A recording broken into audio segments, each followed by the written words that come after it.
Bodgies and Widgies, and welcome back to the channel. So today, as you would have seen by the title and thumbnail, I did actually end up changing the 5 foot again, and for the long time viewers of this channel, you're probably thinking, great Bodgie, you've changed your 5 foot again, what have you done? But I'll explain as to why I did that and the reasoning behind it. But before that, as always, let's acknowledge the traditional custodians of the land I'm filming on, the land that you're watching this video on, and the really amazing people who are managing our land at the moment as well, like our councils, our frontline workers, everyone amazing like that. So without further ado, let's delve into the new 5 foot tank and have a look at what's actually new. Okay, so I'm going to take you through the aquarium, a bit different to how I've generally done my past videos. It's going to be very vlog style with the camera going up and down. Hope you guys don't mind, but let's actually have a look at the new 5 foot tank. So you'll notice that the actual aquascape of it has changed significantly. The previous aquarium had a bunch of series stone across the bottom. This actual piece of driftwood here that you'll notice starts almost halfway from the aquarium, starts here and goes all the way to the back there. And to add another branch and just like an extra level of like depth and places where the fish can seek refuge, I did add another log here as well, and this one has some amazing colors. Like, it looks like it's been painted. There's like oranges, purples on there. It's probably going to be one of the best driftwood pieces I've ever seen. But yeah, I have also added a few plants in here, primarily being some bulbitis. We've also got some Java Fern Windelov there. There's a bit of Anubias, and the silver dollars have been munching on the Anubias, but we'll get to the fish in just a second. So all the series stone was taken out purely because of these fish, the silver dollars. When they get scared, they absolutely spaz out, and when that happened, they would just like dive into the sand and all the rock work that I had, and serious stone is quite sharp. However, the stone I'm using now is actually this really cool looking red rock. I don't have like a proper name for it like Cereal or Pagoda stone. It's just this red aquarium rock that I was able to source out, and it's this very smooth and interesting looking rock with the sort of veins of yellow that goes through it. It is totally aquarium safe, and it just looks absolutely fantastic. If you look at this piece, you can actually see that there's like white marbling that like is going through there. Looks like a piece of beef, but yeah, it's just really unique, and with the overall scape, I think it just contrasts really well. We've got green, red, and it just looks so amazing against the white sand.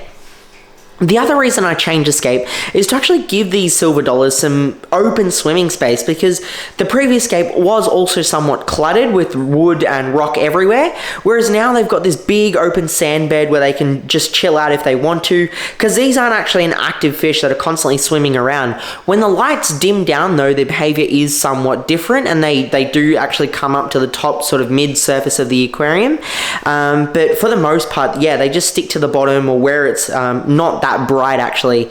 But then that's pretty much the scape changes which have happened. I think it's really good because now you've actually got like a really clear vantage of all the fish in the tank.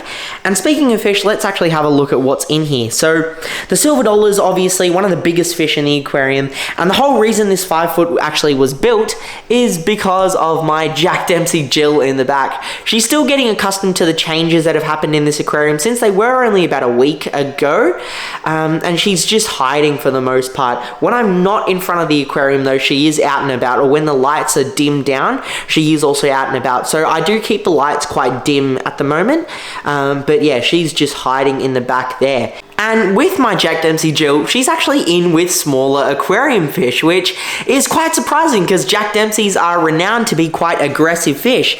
However, my Jack Dempsey, for long-time viewers of the channel, will know can be kept with basically whatever fish I want. I've had her in with rainbow fish, neon tetras, cardinal tetras, a bunch of small fish before, and she's never even looked at them the wrong way, and let alone considered eating them. So it's really great that I can actually have a community aquarium with both big and also smaller aquarium fish, and just show off the fact that not every fish is the same.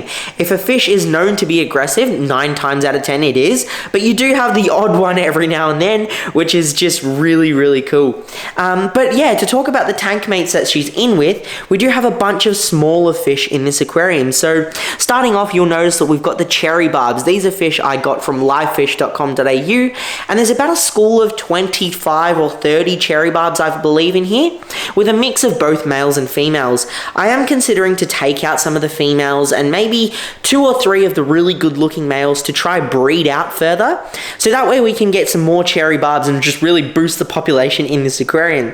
But if we pan up, you'll also notice a school of probably one of the most coolest fish I've got at the moment, and that is some phantom glass catfish.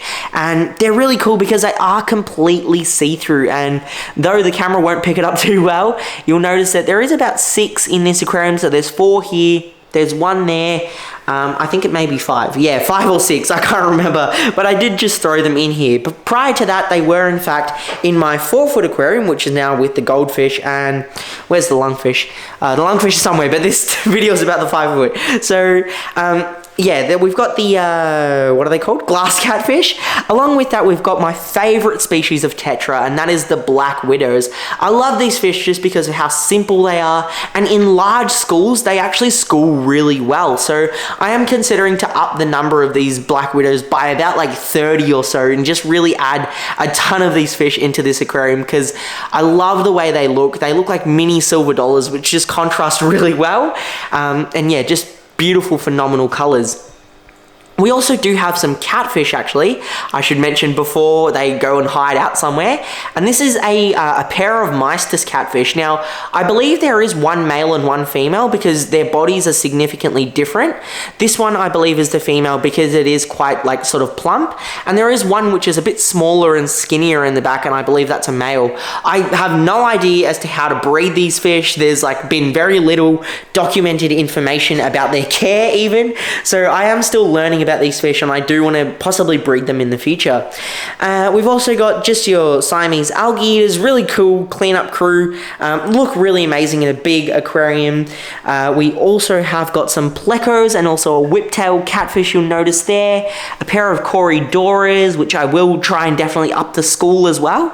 And oh, also this guy, a flagtail procholotus, which will get absolutely gargantuan in size, but a fantastic South American fish, and yeah, really cool algae eater as well.